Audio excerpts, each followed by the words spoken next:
Heat forever on fire. Yadgir ಜಿಲ್ಲೆಯಲ್ಲಿ ಮೃತಪಟ್ಟಿರುವಂತಹ PSI Parashuram ಮನೆಗೆ ಈಗ ಹಲವು ಬಿಜೆಪಿ ನಾಯಕರು ಕೂಡ ಭೇಟಿ ಕೊಡ್ತಾ ಇದ್ದಾರೆ. ಒಬ್ಬರಾದ ಮೇಲೆ ಒಬ್ರು.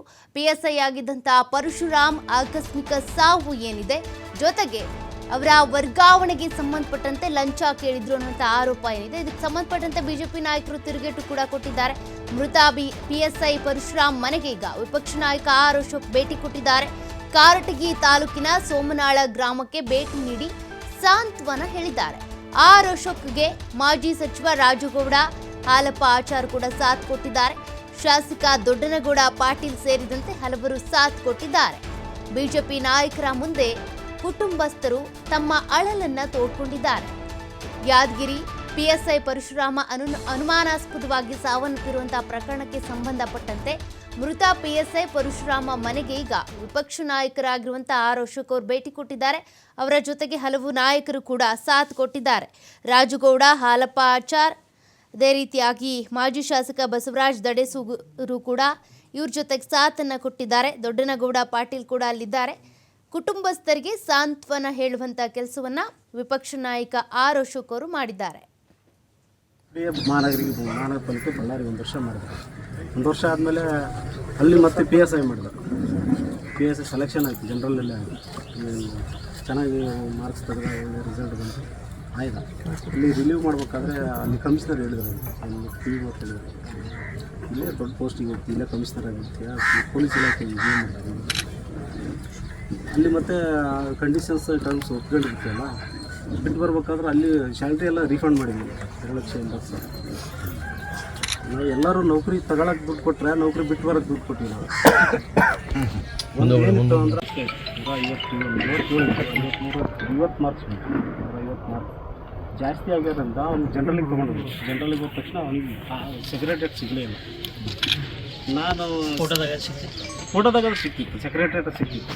ನಾನು ಮತ್ತೆ ಸ್ವಲ್ಪ ಪ್ರಯತ್ನ ಮಾಡಿದ್ವಿ, ಅಲ್ಲಿ ಏನೋ ನಡೀತದೆ ಅಂತೀನಿ, ಬೇಡ ಅಂತೇಳಿ ಬಿಟ್ಟು. ಆಮೇಲೆ ಮತ್ತೆ FDA ಮಹಾನಗರ ಪಾಲಿಕೆ ಬಳ್ಳಾರಿ 1 ವರ್ಷ ಮಾಡಿದ್ರು. 1 ವರ್ಷ ಆದಮೇಲೆ ಅಲ್ಲಿ ಮತ್ತೆ PSI ಮಾಡಿದ್ರು.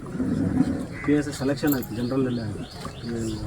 ಚೆನ್ನಾಗಿ ಮಾರ್ಕ್ಸ್ ತೆಗೆದ, ಒಳ್ಳೆ ರಿಸಲ್ಟ್ ಬಂತು, ಆಯ್ತು. ಇಲ್ಲಿ ರಿಲೀವ್ ಮಾಡಬೇಕಾದ್ರೆ ಅಲ್ಲಿ ಕಮಿಷನರ್ ಹೇಳಿದ್ರು, ಅಲ್ಲಿ TV ಹೇಳಿದ್ರು, ಇಲ್ಲೇ ದೊಡ್ಡ ಪೋಸ್ಟಿಗೆ ಹೋಗ್ತೀವಿ, ಇಲ್ಲೇ ಕಮಿಷನರ್ ಆಗಿರ್ತೀಯ, ಪೊಲೀಸ್ ಇಲಾಖೆ ಇದೇ ಮಾಡ್ತಾರೆ. ಅಲ್ಲಿ ಮತ್ತೆ ಕಂಡೀಷನ್ಸ್ ಟರ್ಮ್ಸ್ ಒಪ್ಕೊಂಡಿರ್ತೀವಲ್ಲ, ಬಿಟ್ಟು ಬರ್ಬೇಕಾದ್ರೆ. ಪಿಎಸ್ಐ ಪರಶುರಾಮ್ ಅವರು ಹೃದಯಾಘಾತದಿಂದ ಸಾವನ್ನಪ್ಪಿದ್ದಾರೆ. ಆದರೆ ಅವರು ಹೃದಯಾಘಾತ ಆಗೋದಕ್ಕೆ ಕಾರಣ ಅಲ್ಲಿ ಚೆನ್ನಾರೆಡ್ಡಿ, ಜೊತೆಗೆ ಚೆನ್ನಾರೆಡ್ಡಿ ಮಗ ಲಂಚ ಕೇಳಿದ್ರು. ಇಲ್ಲೇ ಉಳ್ಕೋಬೇಕು ಅಂತ ಅಂದರೆ ಲಂಚ ಕೊಡು, ಇಲ್ಲ ಅಂದರೆ ಬೇರೆ ಕಡೆಗೆ ಟ್ರಾನ್ಸ್ಫರ್ ಮಾಡ್ತೀವಿ ಅಂತೇಳಿ ಲಂಚ ಕೇಳ್ತಾ ಇದ್ರು ಅನ್ನುವಂಥ ಆರೋಪವನ್ನು ಈಗಾಗಲೇ PSI ಪತ್ನಿಯಾಗಿರುವಂಥ ಶ್ವೇತಾ ಅವರು ನಿನ್ನೆಯಿಂದ ಕೂಡ ಆರೋಪ ಮಾಡ್ತಿದ್ದಾರೆ. ಈ ಕೇಸ್ಗೆ ಸಂಬಂಧಪಟ್ಟಂತೆ 18 ತಾಸುಗಳ ನಂತರ FIR ಕೂಡ ದಾಖಲಾಗಿರುವಂಥದ್ದು. ಕುಟುಂಬಸ್ಥರು ಈಗಾಗಲೇ ಕಣ್ಣೀರಲ್ಲಿ ಕೈ ತೊಳಿತಾ ಇದ್ದಾರೆ. ಮಗನನ್ನು ಕಳ್ಕೊಂಡಿರುವಂಥ ತಂದೆ ತಾಯಿ ಗಂಗಮ್ಮ ಕೂಡ, ಅವರ ತಾಯಿ ಕೂಡ ಕಣ್ಣೀರಿಟ್ಟಿದ್ದಾರೆ. ಇನ್ನು ಕುಟುಂಬಸ್ಥರಿಗೆ ಸಾಂತ್ವನ ಹೇಳೋದಕ್ಕೆ ಅಂತ ಬಿಜೆಪಿಯ ಒಂದಷ್ಟು ನಾಯಕರು, ಅದರಲ್ಲೂ ಕೂಡ ವಿಪಕ್ಷ ನಾಯಕ ಆಗಿರುವಂಥ ಆರ್ ಅಶೋಕ್ ಇರ್ಬೋದು, ಮಾಜಿ ಶಾಸಕ ಬಸವರಾಜ್ ದಡೇಸೂರು, ಶಾಸಕ ದೊಡ್ಡನಗೌಡ ಪಾಟೀಲ್ ಹಾಗೂ ಹಾಲಪ್ಪ ಆಚಾರ್, ರಾಜುಗೌಡ ಸೇರಿದಂತೆ ಇವತ್ತು ಬಿಜೆಪಿ ನಾಯಕರು PSI ನಿವಾಸಕ್ಕೆ ಹೋಗಿ ಭೇಟಿಯನ್ನು ಕೊಟ್ಟಿದ್ದಾರೆ. ಅವರ ಕುಟುಂಬಸ್ಥರಿಗೆ ಸಾಂತ್ವನ ಹೇಳುವಂಥ ಕೆಲಸವನ್ನು ಮಾಡಿದ್ದಾರೆ. ಈಗಾಗಲೇ ಪರಶುರಾಮ್ ಸಾವಿಗೆ ನ್ಯಾಯ ಸಿಗಬೇಕು ಅಂತ ಅವರ ಕುಟುಂಬಸ್ಥರು ಹೋರಾಡ್ತಿದ್ದಾರೆ. ಜೊತೆಗೆ ಸ್ಥಳೀಯರು ಕೂಡ ನಿನ್ನೆ ಪ್ರತಿಭಟನೆಯನ್ನು ಕೂಡ ಮಾಡಿದರು. ಅದೆಲ್ಲ ಆದ ಬಳಿಕ 18 ತಾಸುಗಳ ನಂತರ FIR ಕೂಡ ದಾಖಲಾಗಿದೆ. ಚೆನ್ನಾರೆಡ್ಡಿ ವಿರುದ್ಧ, ಜೊತೆಗೆ ಚೆನ್ನಾರೆಡ್ಡಿ ಮಗನ ವಿರುದ್ಧ ಕೂಡ, ಇವರಿಬ್ಬರು ಕೂಡ ಈ ಒಂದು ಟ್ರಾನ್ಸ್ಫರ್ಗೆ ಸಂಬಂಧಪಟ್ಟಂತೆ ದಬ್ಬಾಳಿಕೆ ಮಾಡ್ತಾ ಇದ್ರು, ಜಾತಿ ರಾಜಕಾರಣವನ್ನು ಇಲ್ಲಿ ಮಾಡ್ತಾ ಇದ್ರು ಅನ್ನುವಂಥ ಗಂಭೀರ ಆರೋಪ ಕೇಳಿಬಂದಿದೆ.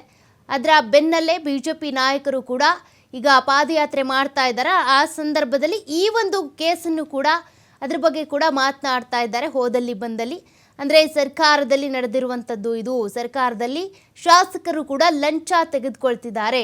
ಚೆನ್ನಾರೆಡ್ಡಿ ವಿರುದ್ಧ ಗಂಭೀರವಾಗಿ ಆರೋಪ ಕೇಳಿಬಂದಿದೆ. ಚೆನ್ನಾರೆಡ್ಡಿ ಕೂಡ ರಾಜೀನಾಮೆ ಕೊಡಬೇಕು ಅಂತ ಆಗ್ರಹಿಸ್ತಿದ್ದಾರೆ. ಹೀಗಾಗಿ ಬಿಜೆಪಿ ನಾಯಕರು ಇದರ ನಡುವೆನೇ, ಅಂದರೆ ಬಿಜೆಪಿ JDSನ ಪಾದಯಾತ್ರೆ ಶುರುವಾಗಿದೆ. ಅದರ ನಡುವೆನೇ ವಿಪಕ್ಷ ನಾಯಕ ಆರ್ ಅಶೋಕ್ ಸೇರಿದಂತೆ ಅನೇಕ ನಾಯಕರು ಕೂಡ PSI ನಿವಾಸಕ್ಕೆ ಭೇಟಿಯನ್ನು ಕೊಟ್ಟು ಅಲ್ಲಿರುವಂಥ ಕುಟುಂಬಸ್ಥರಿಗೆ ಒಂದಷ್ಟು ಸಾಂತ್ವನವನ್ನು ಹೇಳಿದ್ದಾರೆ. ಧೈರ್ಯವಾಗಿರಿ, ನಾವು ಕೂಡ ನಿಮ್ಮ ಜೊತೆಗಿರ್ತೇವೆ, ಇದಕ್ಕೆ ಸಂಬಂಧಪಟ್ಟಂತೆ ತನಿಖೆ ಕೂಡ ಆಗುತ್ತೆ, ತಪ್ಪು ಮಾಡಿದಲ್ಲಿ ಶಿಕ್ಷೆ ಆಗೇ ಆಗುತ್ತೆ ಅನ್ನುವಂಥ ಮಾತುಗಳನ್ನು ಆಡಿದ್ದಾರೆ.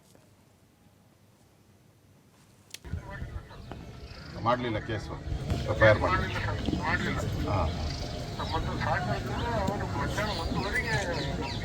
ಅದೇ ನಾನು ಮೈಸೂರು ಪಾದಯಾತ್ರೆ ಇದ್ದೆ, ಅಲ್ಲಿಂದನೇ ಹೇಳಿದೆ ಹೊರಡ್ತೀನಿ ಅಂತ ಪ್ರೆಸ್ವರೆಗೆಲ್ಲ ನಾನು ಹೇಳಿದೆ ಬರ್ತಿದ್ದೀನಿ ನಾನು ಅಂತ. ಅವಾಗ ಏನೋ ಮಾಡಿದ್ದಾರೆ ನೋಡಿದೆ, ರಾತ್ರಿ ಹೋಮ್ ಮಿನಿಸ್ಟ್ರು ಇದಕ್ಕೇನೋ ರಿಯಾಕ್ಟ್ ಮಾಡಿದ್ದಾರೆ. ಅದನ್ನು ಮಾಡಿದ್ದಾರೆ. ಮಾಡ್ತೀನಿ, ನಾನು ಬಂದಿದ್ದೀನಿ, ಯಾವುದೇ ಕಾರಣಕ್ಕೂ ಅನ್ಯಾಯಕ್ಕೆ ಬಿಡಲ್ಲ, ನಾನು ಮಾಡ್ತೀನಿ, ನಿಮ್ಮ ಜೊತೆ ನಿಂತ್ಕೊಂತೀನಿ.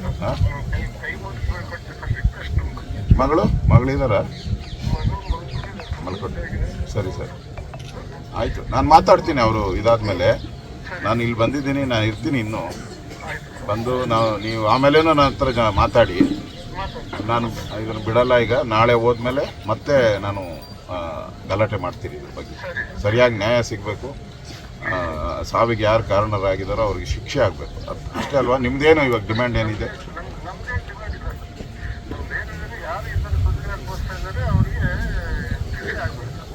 ಶಿಕ್ಷೆ ಆಗಬೇಕು. ಇಲ್ಲ, ಅದು ಅದನ್ನು ನಾನು ಮಾಡ್ತೀನಿ, ನಾನು ಮಾಡಿಸ್ತೀನಿ. ಮಾಡಲಿಲ್ಲ ಕೇಸು FIR ಮಾಡಲಿಲ್ಲ.